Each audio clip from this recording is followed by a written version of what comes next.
Hi everyone, my name is Brian, My name is Andrew.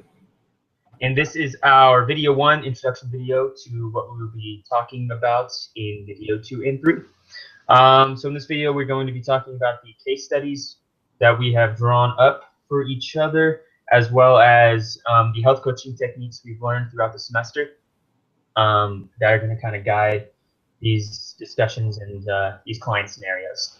So to start it off, my character is Ernie. He's 28 years old. He has weight management issues. He is underweight. He often feels fatigued and hungry, and he is a weekend warrior as far as exercising. On the weekends, he exercises at a very intense pace for often 2 hours. So a lot of exercising on the weekend, no exercise during the week. He has been a vegan for 2 months, and he has come to a health coach to see if there's a way to gain weight while also continuing his vegan diet and staying fit. So hopefully we can help him with that. And my client for this scenario will be Bert. He is 33 years old. His issue is with weight management. So he has perception of fatigue that usually stops him from exercising. And with that, he has exercise confusion. So sort of he's not sure why his exercise plan isn't working. He's having a hard time finding a plan that he enjoys. He gets bored with exercises, so he may start cycling and then he gets tired of that and he moves on, and there's no real progress allowed to be made there. And what he wants to do is just find a plan that will allow him to enjoy exercise, lose weight, and so we're going to help him with that through all of our health coaching aspects that we have learned throughout the semester, such as open-ended questions and goal setting techniques. Yes, and we chose these scenarios because we thought that they would be kind of common, and they're a little different than other scenarios that we've done. So hopefully it'll be challenging, but a good experience to try and coach these scenarios through their goals. So then we're going to move on to discussions about the health coaching techniques we've learned throughout the semester and how we will apply them to our scenarios. So first off, just the motivational interviewing.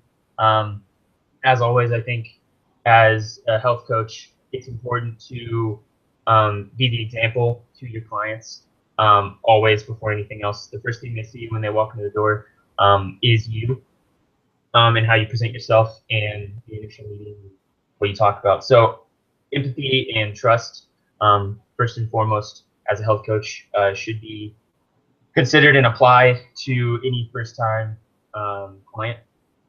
That trust is there so that you can help them succeed in their goals. Of course, we know that as a health coach, you're not supposed to tell them what to do. You're supposed to help them figure it out on their own and guide them towards what they really want to accomplish and how to do that. So a baseline of trust, and then empathizing with whatever's going on in their life and kind of helping them to move past barriers is also something that's very important. Right, Andrew?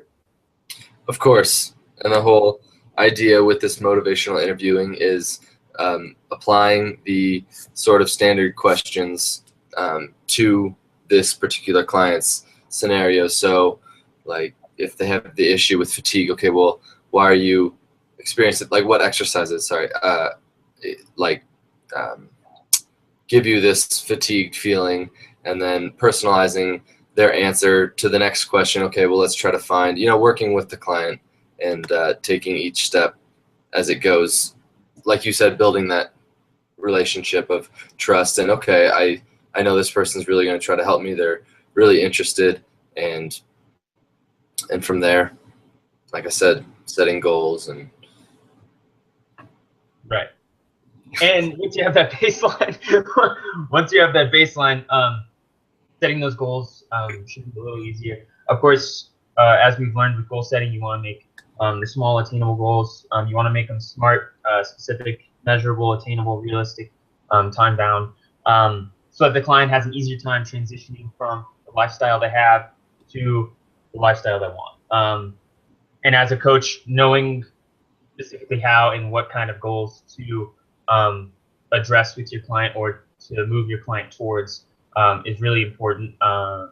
So again, that's where establishing the baseline of trust and empathy is, because to move someone towards a goal, to changing themselves, change is a big thing. So having trust and empathy with the client is something that is a must for them to allow you to kind of move them towards where they want to be. And then talking about goal setting, again, the smart goals, making them small, attainable.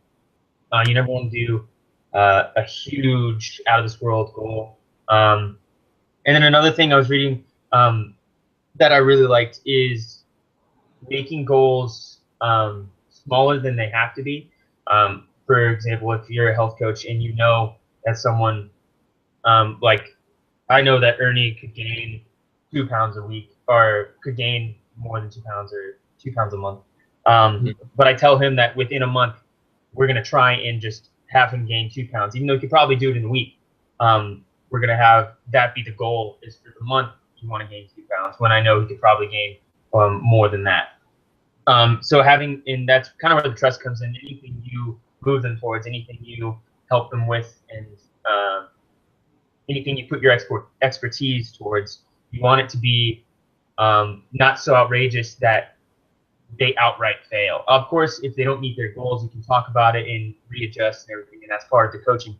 But having goals that that are attainable for you and for the client is important as well, to keep the trust and then to build upon that so that the relationship is even greater. That's what I think. Right, and the audience will see that in our first video, especially this sort of communication structure and getting to know our client, and then being able to effectively sort of get the goals out in the open and understand them mutually, and then goals and allowing the client to like ease into this process, like you said, not just throwing them in, because that will not be good for their retention, and they probably will have a poor perception of behavior change and not meet their goals. And then in the last video, we will be going further with that, because they will have experience with that, and our the relationship between the coach and the client will be at a more advanced level where more work can be done and discussed. Yes.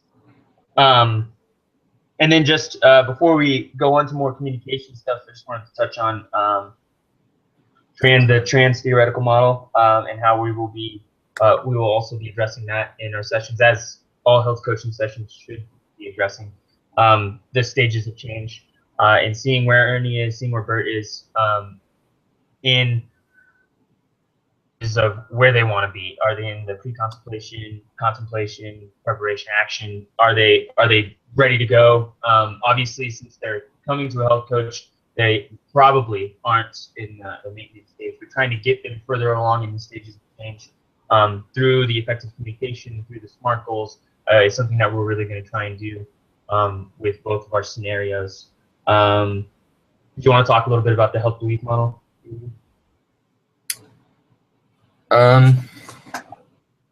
Self-efficacy and stuff.